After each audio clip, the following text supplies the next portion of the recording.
The stars were silent in the dark sky. The only sound was the soft hum of the small cargo ship as it floated through deep space. Inside, a man named Jackson sat at the controls. Bored and tired, he was a space mechanic, not a hero, not a fighter. Just a guy doing his job. His ship was old, patched up, and always needing repairs, but Jackson knew how to keep it running, even when things went wrong. And tonight, something was about to go very wrong. The warning light blinked, then a loud alarm filled the ship. Jackson jumped up from his seat, checking the controls. System error? No, this can't be, he muttered. The ship shook suddenly. A violent jolt knocking tools off the walls. Outside, a strange energy pulse hit the ship like a wave. Jackson didn't know what it was. It wasn't on the maps he had flown through. A shortcut, one not approved by the company. He just wanted to save time. But it led him here, to a dead zone. Engine failure, the computer said. Prepare for crash landing. Jackson pulled every lever, hit every button he could, but it was no use. The ship was falling fast toward a green, misty planet. He didn't recognize it. It wasn't in the database. The last thing he saw was a bright flash of jungle trees, then blackness. He woke up slowly, his head spinning. His body hurt all over, and he couldn't move. Everything around him felt soft, but sticky. When his eyes adjusted, he saw it wasn't the ship. He was in some kind of cave. No, a nest. The walls were made of thick, glowing silk. The air smelled strange, heavy, and sweet. Jackson tried to sit up, but something held his arms. He looked down. His body was wrapped in thin, tight threads. He was trapped like an insect. Panic hit him fast. What is this place? He whispered. Then he heard it.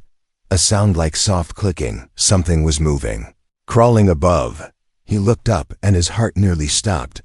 A large shape dropped from the ceiling, smooth, black and massive, had many legs, sharp and long. Eyes, too many to count, glowing faintly. It looked like a spider, but not like any spider from Earth.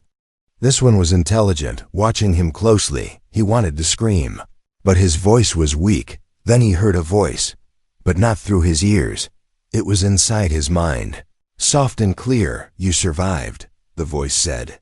That is good. Jackson's body froze. The spider creature lowered herself, slowly, gently. She was huge and terrifying. But there was something more, something human in her eyes. She studied him, her face inches from his. I knew you would come, she said. The stars showed me. Jackson stared at her, shaking his head. What do you want from me? He asked. She tilted her head, her fangs clicking softly.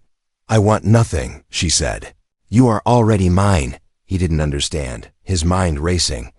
I waited years for this day, she continued. The day my mate would arrive. Jackson's eyes widened. Mate? No, I'm not. You are, she said calmly. You crashed here for a reason. Jackson struggled again, pulling at the silk, but it held strong. I'm just a mechanic, he said. I'm not part of anything, the creatures. Legs moved around him slowly, not touching, just circling. You are more than you know, she said. Your body, your blood, it called to me. He couldn't breathe. He had to get out. He had to escape. But then he saw something in the nest. Bones, old dry bones of something human. His heart sank. Others had come here before him. They didn't make it out. Why me? He whispered. She didn't answer. She leaned closer, her voice a whisper in his thoughts. You will understand soon, she said. Rest now, my mate. Then her eyes glowed brighter, and the silk tightened around him gently. His vision faded. Again, the darkness pulling him back. But one thought stayed in his mind as he slipped away. This was no accident. This was a trap, and he was not alone in the web. Asterisk, the silence was not empty. It was breathing. Jackson could feel it in the air. The walls of the nest were alive, pulsing slowly like the lungs of some sleeping giant. He was awake now, but he didn't open his eyes yet. He didn't want to. Something inside him said it was better not to see. But the voice returned, soft, deep, and full of something ancient.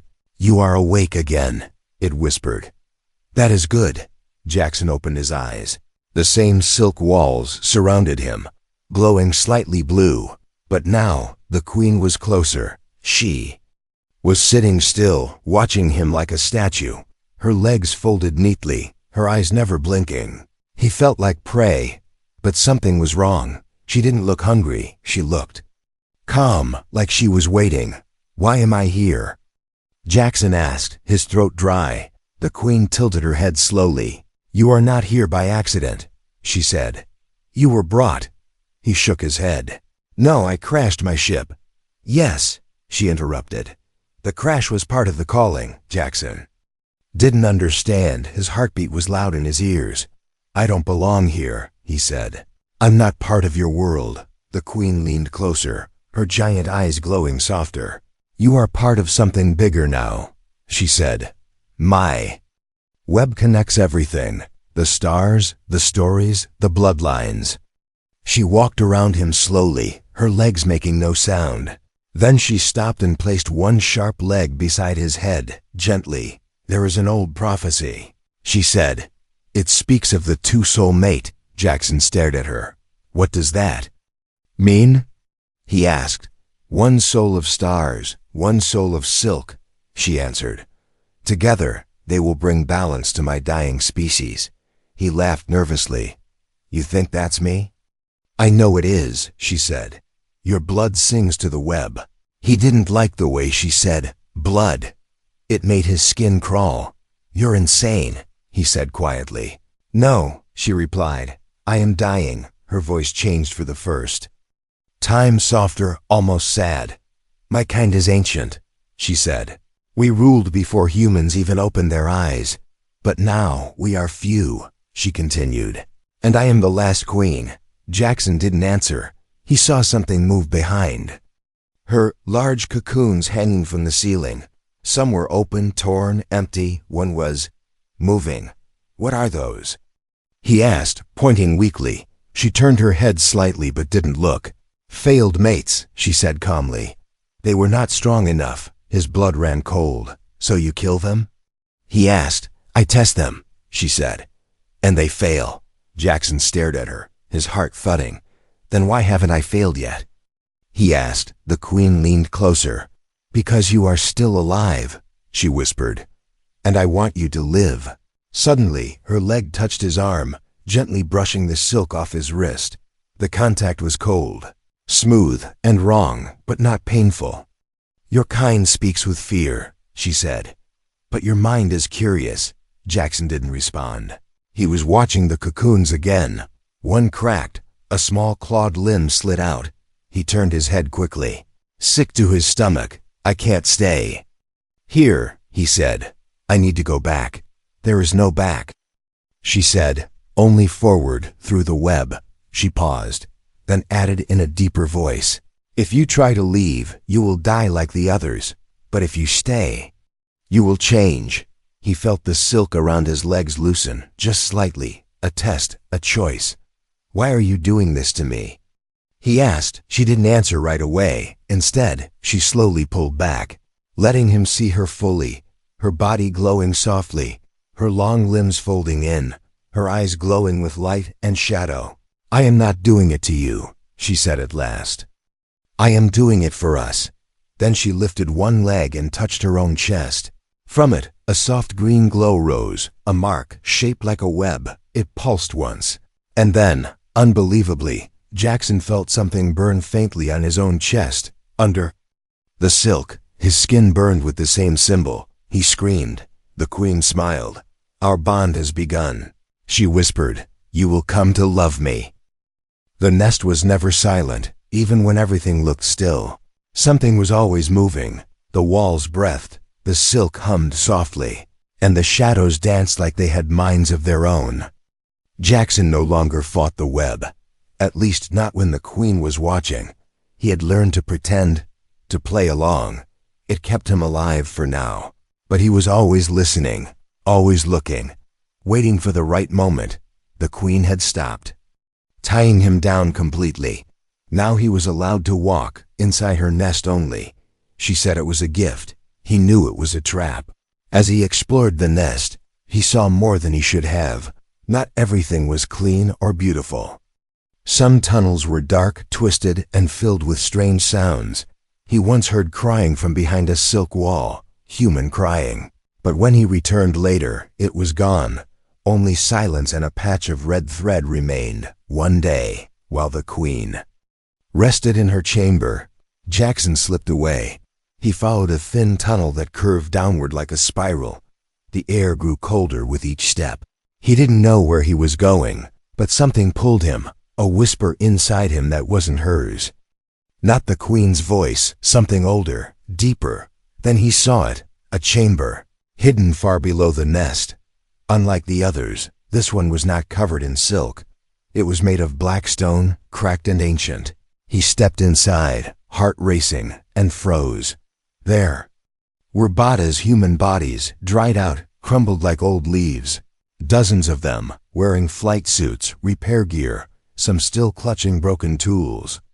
One wore the same company badge Jackson had. He dropped to his knees. These were not strangers. They were like him. He looked up and saw something worse. A wall covered in marks' names, scratched into the stone by broken fingers, each name followed by a date. And then silence. Jackson backed away slowly. This wasn't just a nest. It was a graveyard. She lied to me, he whispered. I'm not the first. Then he heard the Queen's voice, but it was not inside his head. It was real. She was there behind him. You should not be here, she said, her voice cold. He turned around slowly. Her eyes were glowing again, but not with warmth, with anger. You told me I was the only one, he said. You are the only one who still lives, she replied. Jackson stepped back. You killed them, he said. They failed, she said. They were weak, unworthy of the web. He looked at her, a mix of fear and rage boiling inside. What if I fail too? He asked. The Queen moved closer. Then you will join them, she whispered. He wanted to run, but her eyes locked his legs in place. She didn't touch him, but he couldn't move. Her voice filled the chamber like smoke. You must understand, she said. The bond must be real. You cannot lie to the web. I never wanted this, Jackson said. You chose me. No, she replied. The web chose you. Then something flickered behind her, a memory, a projection floating in the air. Jackson saw himself as a child. He saw a man injecting something into his neck, a glowing green serum. He didn't remember this, but the web did. Your blood was marked long ago, she said.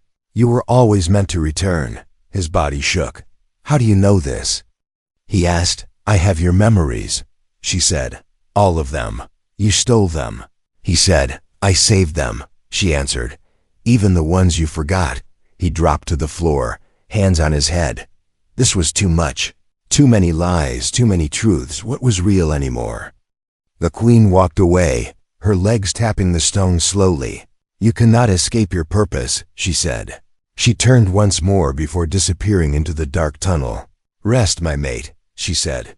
Tomorrow we begin the real bonding. Jackson sat alone in the silent chamber, surrounded by names, dust, and bones.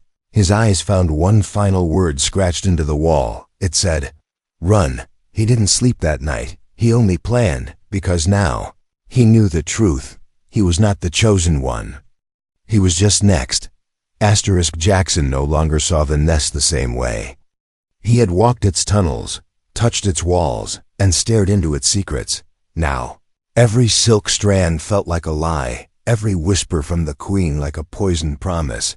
He did not trust her anymore, but she still believed he might. That was his only weapon, her illusion. He moved carefully, pretending to obey, pretending to care. But behind his eyes, plans began to spin, silent, patient, like the spiders themselves. One night, deep inside a hollow chamber, he heard something new, a voice, soft and broken, not the Queen's, not in his head, a real voice. Help, please. Jackson followed the sound, pressing his hand along the walls. They pulsed like skin, but he didn't stop. Finally, he found a split in the silk, small and hidden. He pulled it apart, slowly, carefully. Inside was a cage, wrapped in web and shadow.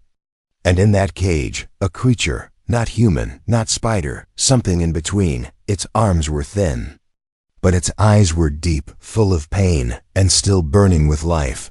"You're not one of them," it said. Its voice cracked like dry leaves. Jackson stepped closer. "No," he whispered, "but I was almost made one." The creature smiled, weak, but real. "I've been here for years," it said. "Trapped, tested, broken, but not yet consumed. I thought I was the only one." Jackson said, "You're not," the creature replied. "There are others."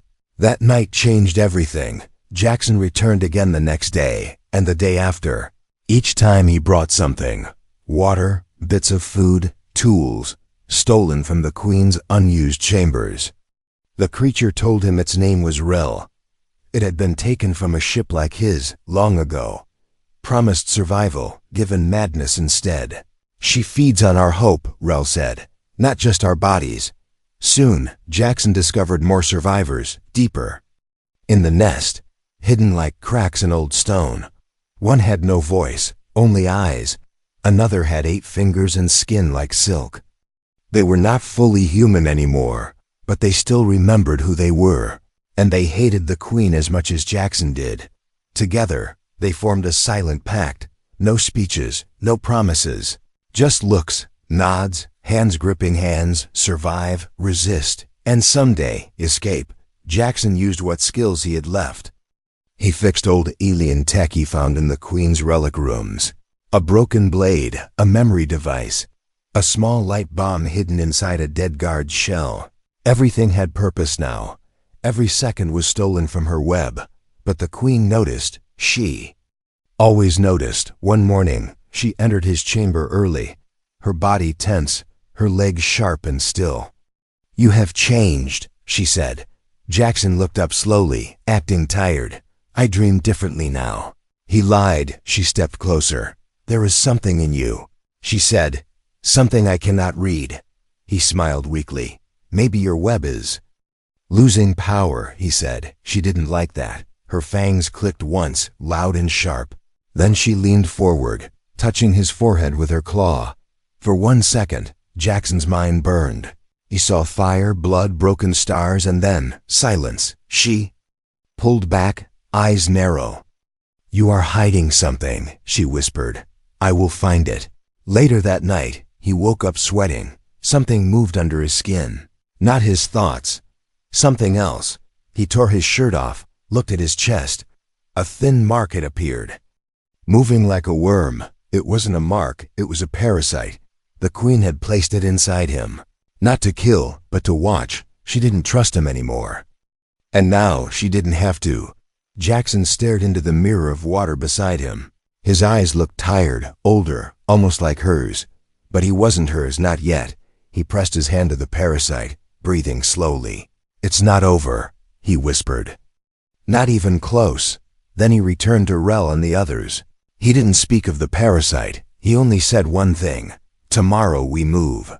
The rebellion had no flag, no leader, only pain and purpose. And Jackson, a mechanic, a prisoner, a marked mate, would become its spark inside the Queen's nest. War was coming, but she didn't see the fire, not yet. The first spark didn't start with fire, it started with fear. Jackson stood in the center of the broken chamber where the rebels had gathered. 6 of them now, each one different, twisted by the Queen's changes. But their eyes still burned with truth. They were ready. He held the light bomb in his hand, small metal and pulsing like a heartbeat. It had taken days to fix. One blast, one moment, could open a path through the silk walls.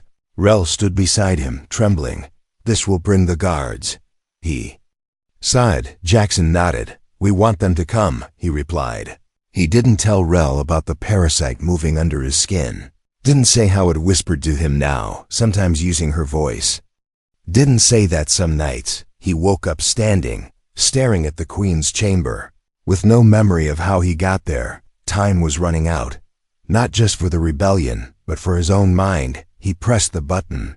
The bomb hissed, then light Exploded, white-hot and silent. It burned through silk, through shadow. Through the outer tunnels, the nest screamed, not the creatures, the nest itself. It felt pain, and the queen felt everything. Guards rushed in.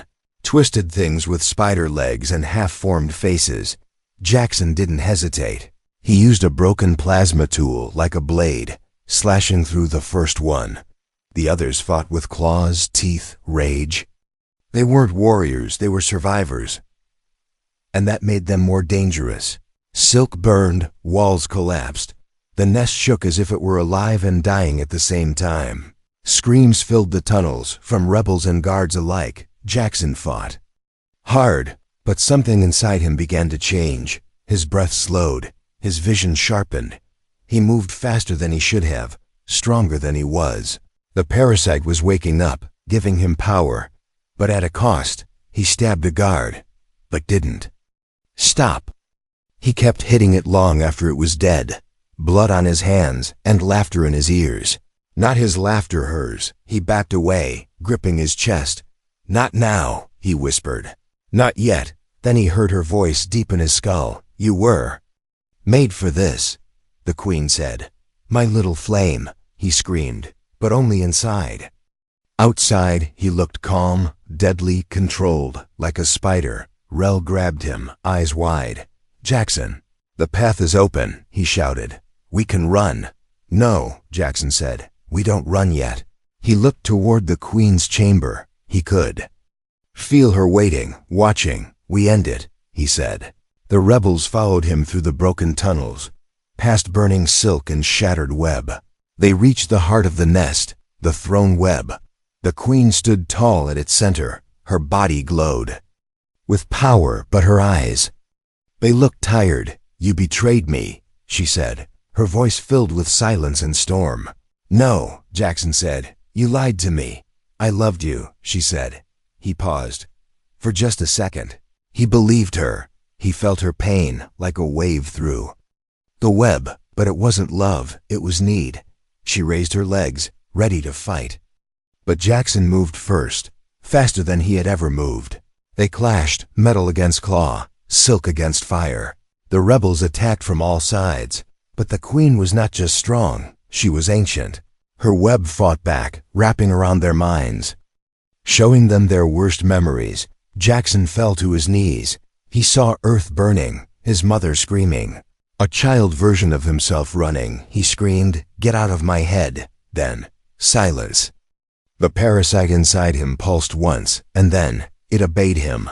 For the first time, it didn't control, it listened. He stood up, power flowing through his veins. He wasn't just a prisoner anymore. He was becoming something new, something between her and human. The queen looked at him with wide eyes. "No," she whispered. "You are not ready." "I am now," he said. He lifted the last bomb, a pulse detonator made from old webcore tech. She backed away. "You'll destroy everything," she said. Jackson nodded. "Maybe it's time." He pressed the trigger.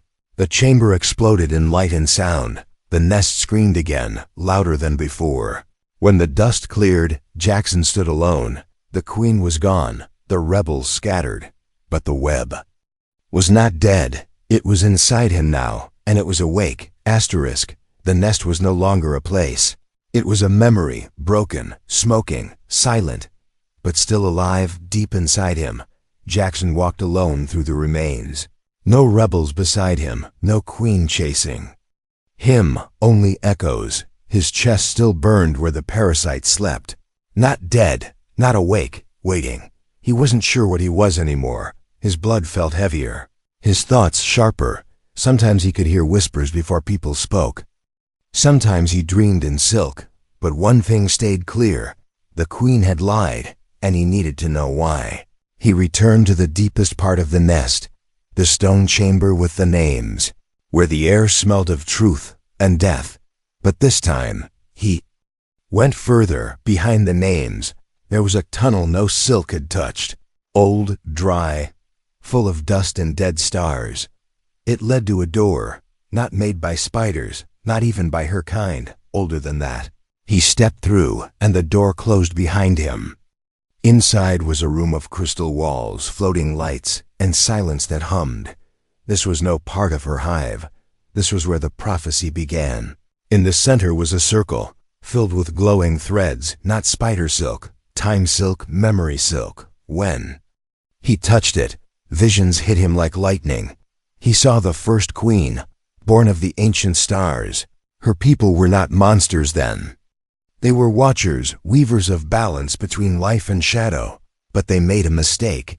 They mixed blood with creatures they didn't understand, humans, and in that mixture, something impossible was born. A two-soul, part web, part will. A being who could destroy the old cycle, or replace it. Jackson saw flashes of other mates. Each one chosen, forced, broken. None completed the transformation. None lived long enough until him.